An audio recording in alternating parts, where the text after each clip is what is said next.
a oportunidade de estar aqui nesse altar. Eu sempre falo que não tem um lugar nessa igreja que não tenha encontrado a presença de Deus.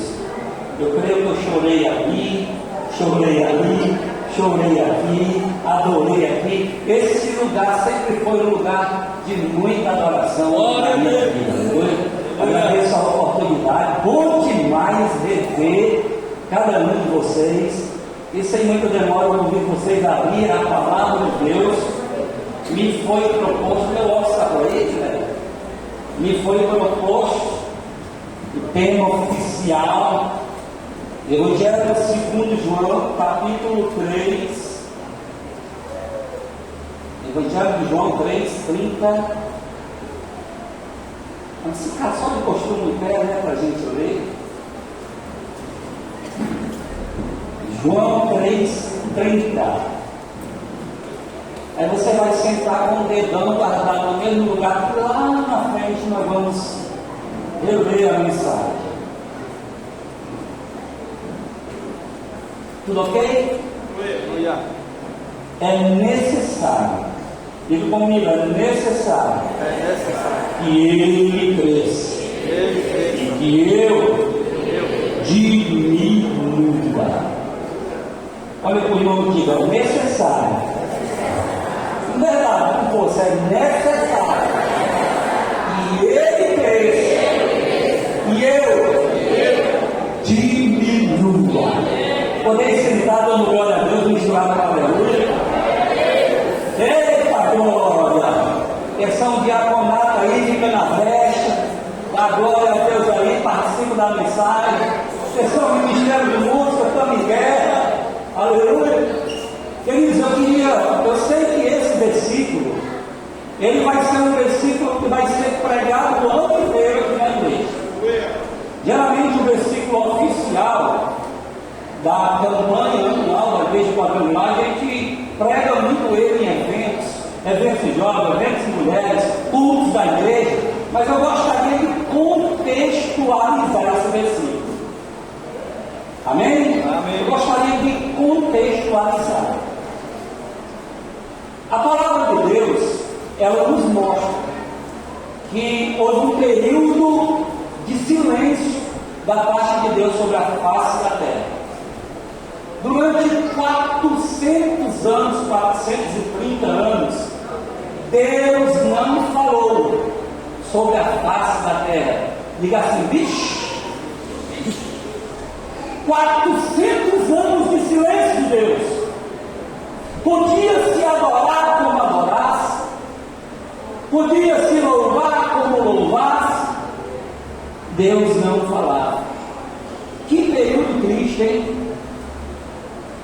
É chamado período intermitente ou intestamentário, ou seja, vai do livro de Malaquias até os evangelhos. Deus calado. Preste bem atenção como Deus rompeu o seu silêncio.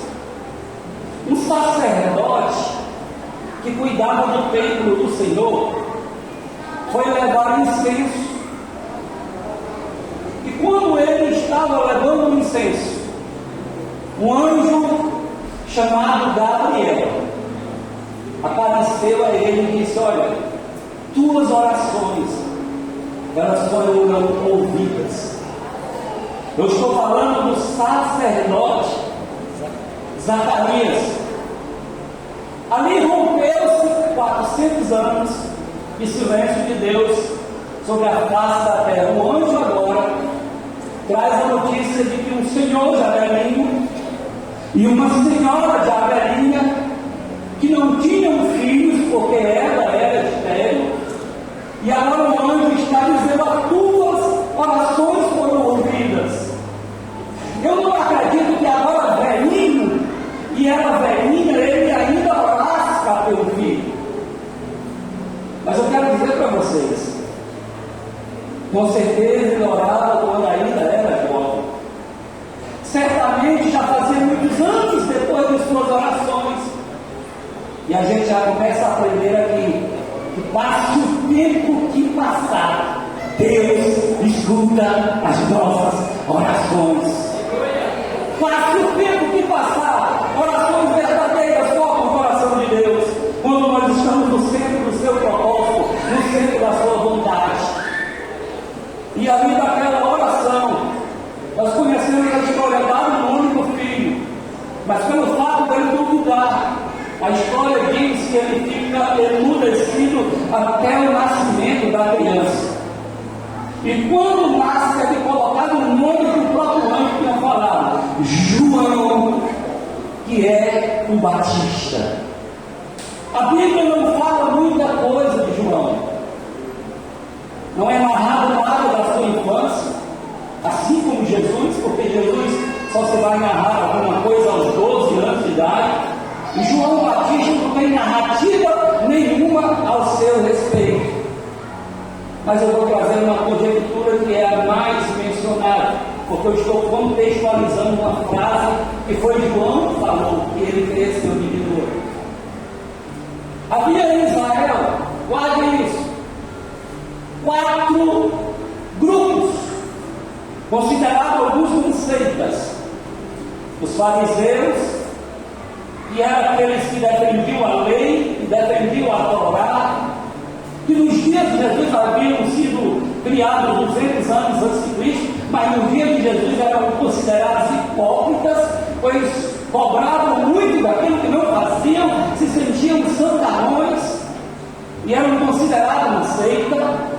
Havia os saduceus, que era a elite, que eram aqueles que faziam parte, em sua maioria, do sinédrio, mas esses, pasmem vocês, não acreditavam em ressurreição, não acreditavam em anjos, não acreditavam em demônios. Era uma verdadeira seita que surgira entre os sábios de Israel. Havia um terceiro grupo que era chamado os zelotes, e esse grupo era valente, destemidos, brigavam porque não aceitavam ali a condução do Império Romano, o escravismo do Império Romano sobre Israel. Mas havia um quarto grupo, que eram chamados de essênios. Preste atenção nisso aqui, a história é linda. Os essênios eram pequenas comunidades espalhadas por todas as cidades do povo judeu. E com o passar do tempo, os essênios criaram colônias, grupos de colônias no deserto. Acredita-se que os pais de João Batista, por serem velhos, morreram ele ainda sendo jovem. E pela poluição religiosa em Israel, quando os grupos religiosos terem se contaminados, acreditam que os essênios, e a história se mostra, se retiraram para o deserto, foram morar próximo de uma região das cavernas de Cumã. E acredita-se que João Batista tenha acompanhado eles para o deserto. O fato é que agora é narrado pela Bíblia. Vou entrar na Bíblia pura, porque eu sempre penso que aquilo que a Bíblia não diz, eu não posso afirmar. Mas muitos historiadores assim classificam. O fato é que aparece João Batista, agora já com 30 anos de idade, um homem que teve um ministério de aproximadamente 6 meses, a no máximo 1 ano, pregando no deserto. E a mensagem que ele pregava no deserto não era uma mensagem de prosperidade, não era uma mensagem altruísta, não era uma mensagem de cura, que essas são as mensagens que atraem as multidões. Mas a mensagem que João Batista pregava, vou perto de vocês, era do veículo de pegar. Se arrependa, porque é chegado o reino dos céus. Ei, te arrepende, para com mentiras, e seja batizado, fechado. E ele começou a pregar para um pequeno grupo, poucas pessoas. E as pessoas iam se arrependendo e iam sendo batizadas no Rio Jordão por João o Batista. E conforme as pessoas se arrependiam, que elas voltavam para suas casas, a Bíblia diz que de todas as cidades de Judá vinham pessoas para serem batizadas por João Batista. E a Bíblia fala ainda, pastor Rito, que todos os moradores de Jerusalém, quando eu vi todos, não foram só alguns, todos vinham até o deserto para receber uma pregação forte. Porque quando Deus fala, as pessoas escutam e são transformadas as suas vidas. Aleluia! Uma vez eu ouvi um pregador dizer assim: eu estou tolerando essas coisas, mas no dia que eu tiver com a mulher quente, aí eu vou dizer as verdades. Quando o homem fala verdades, oriundas dos seus sentimentos, nada vai acontecer. Tudo que ele vai criar é confusão entre a igreja. Mas quando é Deus que fala, acontece o que aconteceu com João Batista. As pessoas viram para ouvir ele dizer: te arrepende, para com essa vida, ei seu ladrão, ei seu policial, tu matou em tal canto, ei, tu fez isso, te arrepende e seja batizado. E as pessoas vinham de todos os lugares para ouvir essa mensagem. Só que lá em Jerusalém tinha os fariseus, tinha os saduceus, e eles pegaram um grupo e enviaram até o deserto para saber quem era João Batista. E quando eles chegaram diante de João Batista, eles eram levitas fariseus. E quando eles chegaram diante de João Batista, perguntaram: quem é você? E ele responde: eu não sou Cristo, não sou eu. Mas quem é você que as multidões vêm para ser batizadas? 400 anos de silêncio. As pessoas estavam carentes da verdadeira voz de Deus. Hoje parece que Deus fala em todo lugar, mas eu digo, seu bico de medo, Deus tem falado apenas em alguns lugares, porque em muitos lugares quem tem falado é a voz de homens. 400 anos de silêncio, chega os fariseus: quem é você? E ele responde: eu sou a voz do que clama no deserto.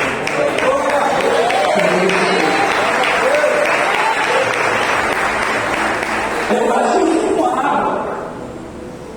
Eu estou direitando aqui, preparando o caminho. Mas ele vai batizar com fogo. Quem é batizado com fogo aqui? Ele vai batizar com fogo. Eita, glória a Deus. A palavra diz, irmãos, que eram muitas as multidões. João pregava na Judeia. E Jesus Cristo se movimentava na Galileia. E agora Jesus se direciona até João Batista. Olha, ele atraiu a presença de Jesus.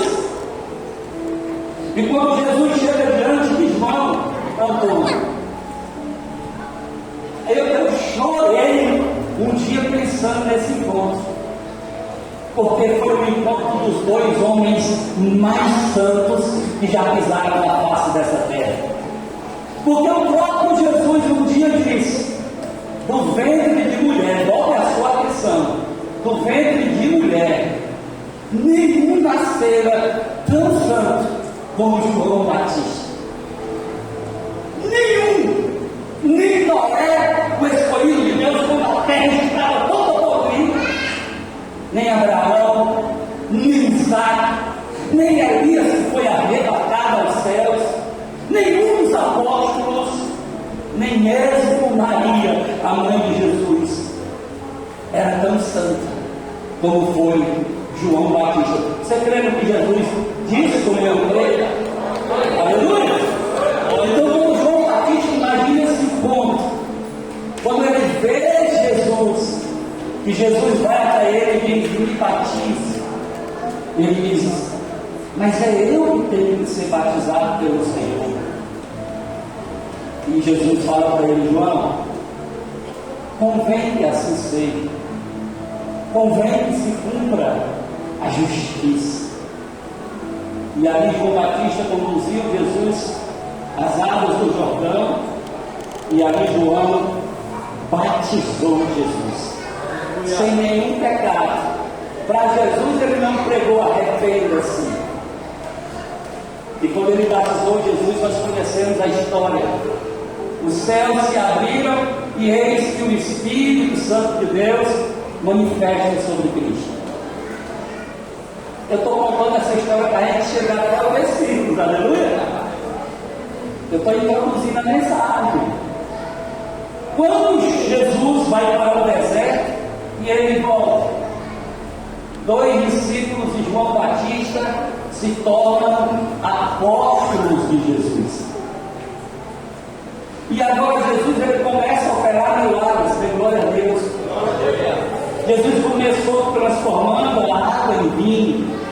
O ministério de Jesus não era arrependa-se, mas Jesus também pregava o arrependimento. Mas além do arrependimento, os coxos iam até Jesus e voltavam andando normalmente.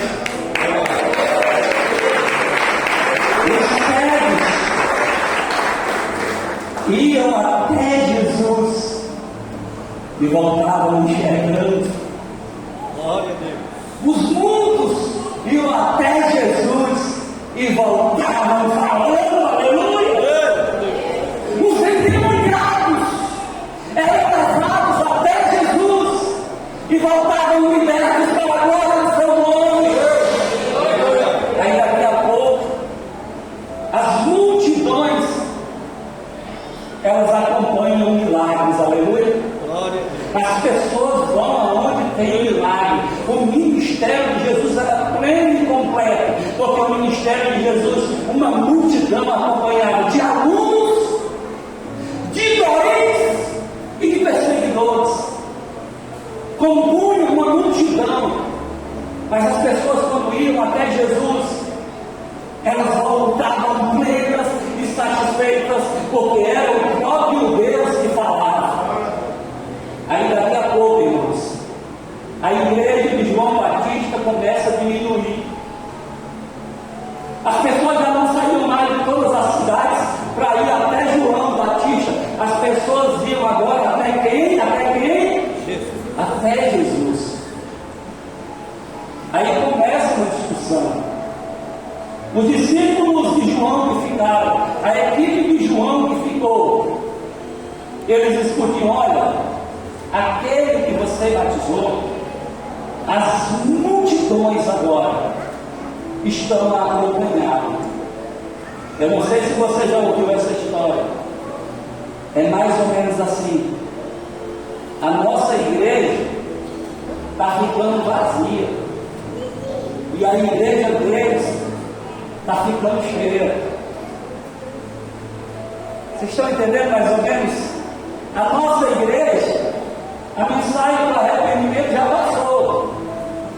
Agora já chegou o caminho, a verdade e a vida. Agora Jesus atrai as multidões. Enquanto que a equipe de João fica meio assim, com a carinha torcida, João bota um sorriso no rosto. E ele diz: eu estou muito feliz, eu estou regozijado, porque eu sei qual é o meu papel que ele foi cumprido. Eu sempre disse para vocês que eu não sou Jesus. Eu sempre ensinei a vocês que ele é o noivo, que o amigo do noivo não é o dono da noiva. Você sabe o que é que fazia o amigo do noivo naqueles dias? O amigo do noivo fazia amizade com a noiva para dizer da noiva qual eram os gostos do noivo. noivo. Nem por um segundo tomava a noiva de forma alguma. Ele sempre contribuía para que o amor entre a noiva e o noivo não existisse. João estava dizendo: eu sou feliz, porque eu preparei o caminho da noiva para o noivo. Que coisa linda!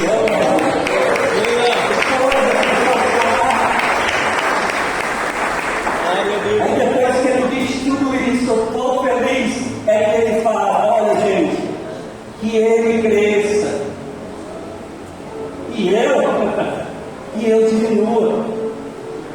Como é que a música diz? Que ele apareça e que eu me constrange. Sabe o que João diz mais em outro versículo? Olha, gente,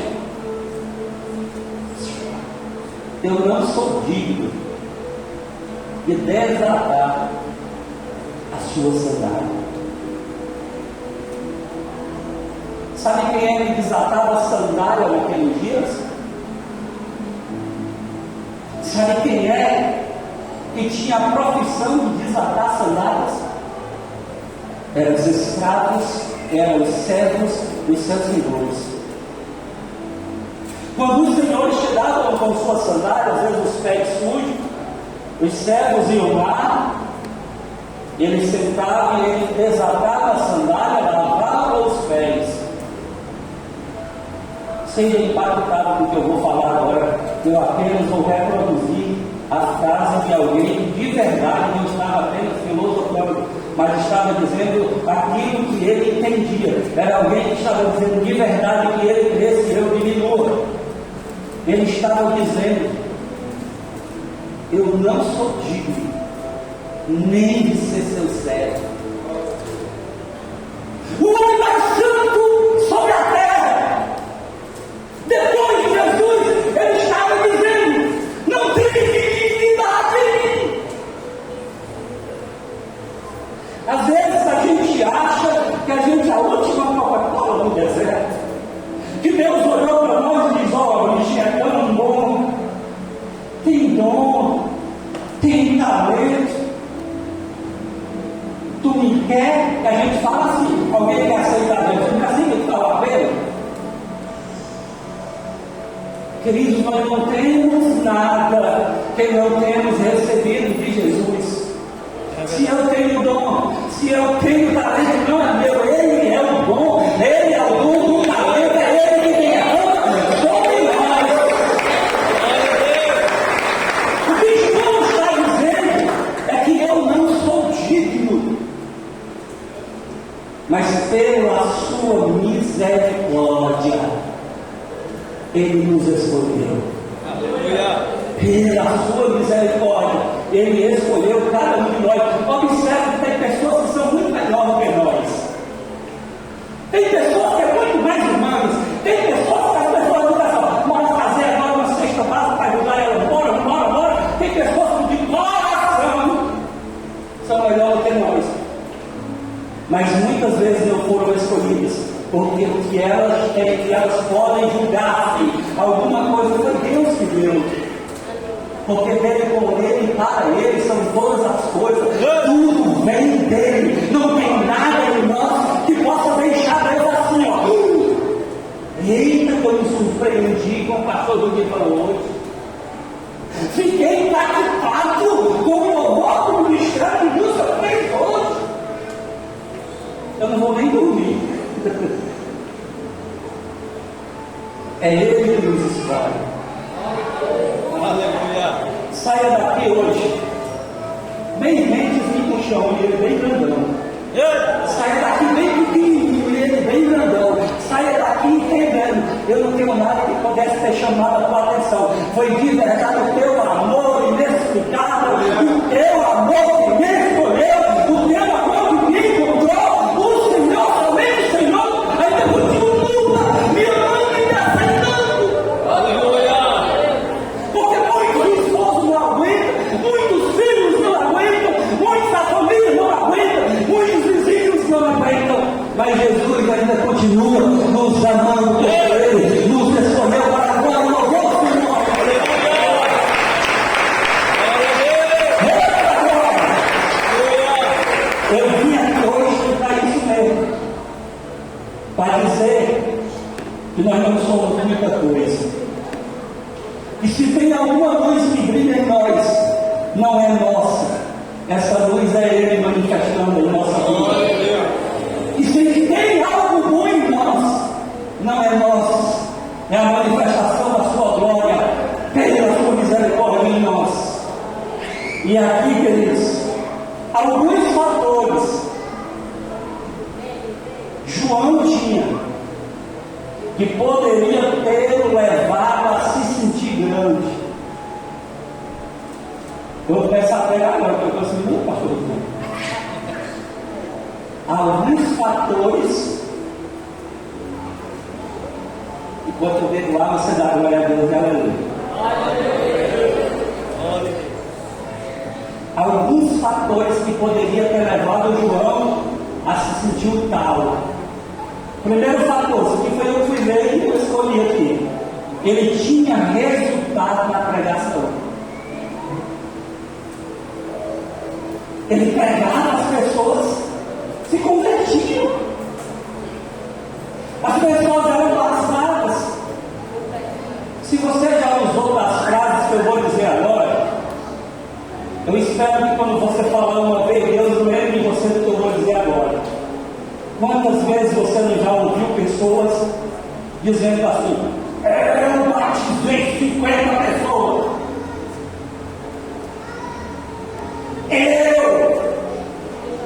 Foi um bocado de irmão do cabo novo. Foi um bocado de irmão e orou no fulano. Depois chamaram o outro, orou no ciclano. Depois chamaram o outro e orou. Mas quando eu orei, eu expulsei aquela doença.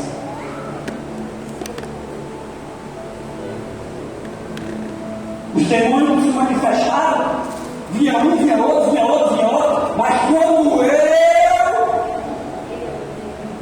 eu orei, os demônios saíram. Pastor, eu tenho um caderno. Eu já ganhei para mais de 1000 vidas.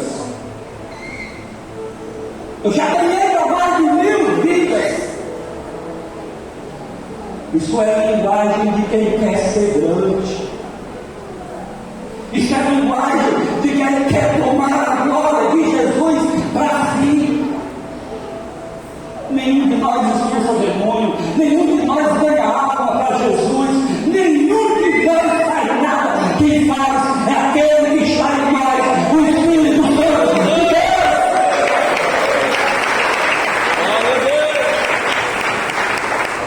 Não é o resultado que é produzido através da nossa vida que pode nos encantar. É por isso que muitos se sentem grandes às vezes. João não tinha resultado, mas de verdade se sentia pequeno. Outro fator que ele poderia ter se sentido grande, sabe qual era? As multidões vinham até ele. Você sabe que, presta atenção, você sabe que quando a pessoa começa a levantar a multidão, ela começa a se sentir a estrelinha. Ela começa a sentir a estrela.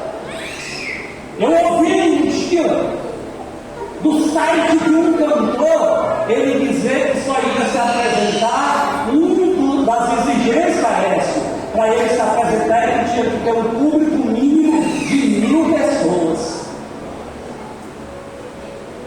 Quando a pessoa começa a pregar muito, que ela é muito convidada para ir nos campos e no outro, elas começam a selecionar aonde vai. João Batista pregava no deserto, irmãos. João Batista não escolheu lugar para pregar. Quando eu coloquei aqui essa questão da pregação, quando eu estava montando, eu me lembrei que a irmã Toinha é inteiramente responsável por ter feito o pequeno. Ela me incentivou, a irmã Toinha. E quando eu fiz o pequeno, tudo o que eu queria, era ser pastor auxiliar do pastor Rodrigo. Tanto que, depois que eu me torno pastor, eu ficava conseguindo voltar, feliz, esperando que alguém viesse e me atuar como pastor. Eu era muito realizado. Eu amava o que eu fazia nessa igreja. O que eu mais amava fazer era tocar bateria. Por isso esse lugar foi o lugar que eu mais chorei. Daqui eu guardo muitas saudades. Porque eu tenho vivido muitas lutas. Aí um dia o pastor Rudivão, acho que uns 3, 4 meses, eu estava feliz da vida. O pastor Rudivão me chamava atrás e me disse: olha, o pastor Antônio falou comigo para você ir com bom sucesso. E você escolhe, você vai, você não vai, é você que escolhe. Aí eu fiquei pensativo, eu estava realizado. Mas eu quero sempre estar no centro da vontade de Deus. Eu quero sempre fazer aquilo que Deus quer que eu faça, e não aquilo que é a minha vontade, de verdade. Eu quero que o meu ministério não seja uma escolha minha. A minha esposa está comigo há 26 anos, ela sabe disso. E muitas vezes eu digo assim: meu Deus! Mas eu estou dizendo tudo isso porque eu quero dizer o que eu vou dizer agora. Eu era coordenador estadual de música e eu tive a oportunidade de pregar estando aqui para algumas pequenas multidões. A gente reunia, vocês sabem disso, 1.300 pessoas. Nós lotávamos o ginásio da Parangaba, o SESI, a Francisco Sá. Quem é que lembra disso aí? Nós lotávamos as nossas medidas. E eu tinha a oportunidade de falar com algumas multidões. E a igreja aqui da cidade oeste, oh meu Deus, sempre foi avivada. A gente louvava e sacudia mesmo. Quem lembra disso? Não era Deus. Era simples, mas havia o gozo da glória do Senhor. Quase sempre eu era o último a deixar aquela calçada, porque não foram poucas as vezes que todo mundo ia embora e ficava ele, a mãe e os netos conversando lá na calçada. Aí eu fui com bom sucesso. O primeiro culto do domingo, eu ansioso, eita, eu vou conhecer o povo da igreja. Eu vou conhecer o povo. Aí quando eu cheguei na igreja, queridos, a família Madeira estava toda em peso na igreja, glória a Deus. A família Madeira estava em peso. A família Madeira eram os bancos de madeira que tinha na igreja. A igreja tinha presente naquele memorável dia a seguinte multidão: Miss, Neta, irmã Francisca e uma senhora que era a mãe da irmã Francisca. Ali para mim, irmão, dá uma saudade aqui, mas tem uma vontade tão grande de voltar de volta. Voltar de volta. Mas eu senti tanta vontade de me acordar. E disse: pastor, eu me aceito de volta. Mas quem começa a igreja com sucesso sabe que por trás da igreja tem uma casa. E quando terminou aquele triste culto na minha cabeça, eu voltei lá para trás, eu chorei. Mas o choro só aumentou quando eu ouvi a voz de meu Deus. Tu lembra dessa história? Deus falou para mim, Deus falou, não foi pessoas, não foi eu que quis ouvir, foi Ele. Poucas as vezes Deus falou comigo, tão audível. Eu sou o motivo do culto.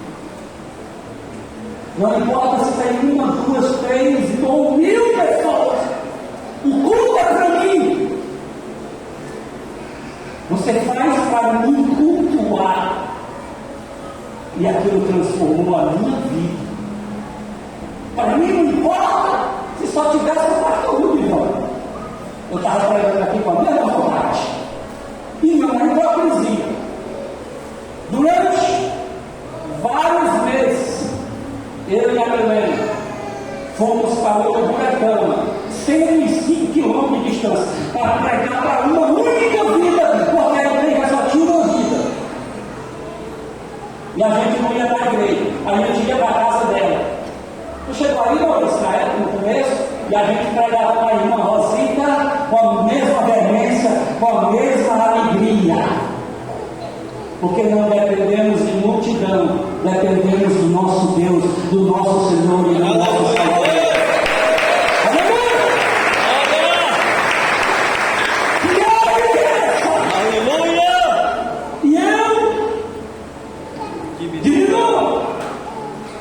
João Batista tinha multidões. Outro motivo, João Batista, olha como é forte, ele tinha o direito de pregar lá no templo. O pai de João Batista era sacerdote. A mãe de João Batista, Isabel, era diretamente da linhagem de Arão. João Batista poderia muito bem ter ido pregar lá no templo, no conforto do templo. Ele tinha direitos.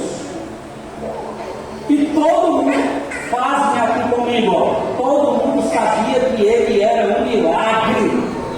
Israel sabia que ele nasceu um milagre. Ele tinha direito de pregar no templo. Mas deixa eu te dizer uma coisa: aquele que serve o Senhor não escolhe lugar para pregar. Ele prega onde Deus manda. Durante a minha vida, irmãos, eu estou falando diante de pregadores, porque Deus sempre gera em nós a possibilidade de pregar para alguém. E nós temos que pregar como Jesus pregou para uma multidão de 5.000 pessoas, mas pregou com a mesma veemência para uma mulher samaritana. Pode até que diante de vocês não tenha o altar da quadrangular da cidade oeste, pode até que não tenha sempre uma pequena multidão, pode até que o lugar que Deus escolheu para você pregar não seja o altar, mas seja uma samaritana, porque não falta samaritano em todo lugar. Verdade. Eu já ouvi muita gente dizer: está matando o meu ministério, porque para muitos o ministério se acaba quando lhe tiram o microfone. Para muitos, tire o teclado, o ministério se acaba. Tire a bateria, o ministério se acaba. Tire o microfone, o ministério se acaba. Nós temos que escolher lugar para pregar a palavra de Deus. Nós temos que sempre dizer para Deus: Senhor, eu quero estar aonde o Senhor me colocar. Eu quero ter veemência para pregar uma célula, para 2 pessoas, para pregar lá em casa, para trazer a palavra do Senhor para a minha escola. Não é necessário ter um altar, ter um público formado para se pregar a palavra de Deus. Era muito bom para João Batista e pregar lá no templo, mas Deus o conduziu para o deserto. Levanta a mão direita assim, ó. Diga para Deus: Senhor, me conduz a pregar tua palavra aonde o Senhor mandar. Me desperta. Ei, faz assim, ó. Me ativa! Me ativa! Me ativa! Me ativa! Me ativa! Seja ativado nessa noite!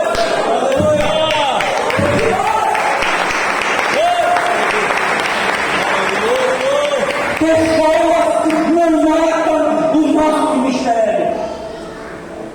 Pessoas não param o escolhido de Deus. Quem nos para é nós mesmos. E com o passar dos anos, a gente vê mais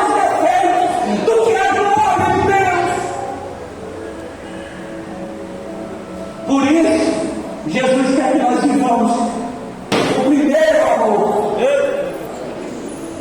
o amor da paixão. Sabe o que é o primeiro amor, irmão?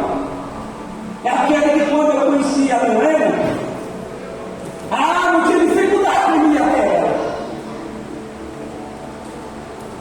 O primeiro amor, irmão, sabe qual é? É aquele que o jovem mora no interior, a menina mora no interior. O dia que eles têm que se encontrar, eles só podem se encontrar agora uma vez na semana, porque é combinado com família.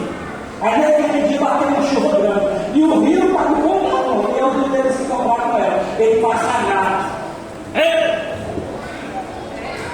É muito bom! Tá óbvio! O primeiro amor, irmão, a gente não está nem com desconforto, é assim ou não é? É verdade. O primeiro amor, meu irmão, a gente está lá cansado de estar dizendo: eu quero é Deus, eu quero é Deus, é Deus. Aí chega o filho de Deus, você não está vendo o defeito aí, eu estou vendo é Deus, eu quero é Deus, aleluia, Deus, ele parece uma bestada. Aí depois ele diz: não, agora eu fiquei maduro. Graças a Deus, Jesus eu fico maduro. O tipo de maturidade que as pessoas pensam que tinha, Jesus não existia. Jesus levou um tapa na cara, olhou para o céu e disse: Pai, perdoa, esse menino não sabe o que faz. Jesus era do povo. Quem nos faz ver o pecado alheio não é Deus, é o nosso pecado. Quando Adão estava no paraíso, presta atenção, quando Adão estava no paraíso, ele não via nenhuma falha. Mas quando ele pecou, ele viu a sua nudez. O que foi que fez Adão ver a nudez dele? Foi a pureza dele ou foi o pecado que estava nele agora? O que nos faz ver as impurezas não é a nossa santidade, é o nosso pecado, a nossa santidade nos faz ver o pecador. Alguém que pode ser tratado por Jesus, mudado por Jesus, ainda que ninguém acredite mais. A gente continua acreditando, porque Jesus vai transformar as vidas. Glória a Deus. E o quarto e último motivo que poderia levar a João, vou encerrar agora, a se sentir grande. João tinha muitos discípulos. João era agora um homem poderoso. Sabe que às vezes quando a pessoa está com algum poder, ela se acha, né? Irmãos, hoje eu estou bonito como nunca, cara. Estou brincando, olha pra cá, quem me conhece sabe que eu estou brincando. Mas quando a pessoa, o pastor Rudivano, ele exerce o cargo de liderança com a igreja, sim ou não? Amém? Amém? E ele é como Jesus, servo dos servos. Cadê os servos de Jesus aqui?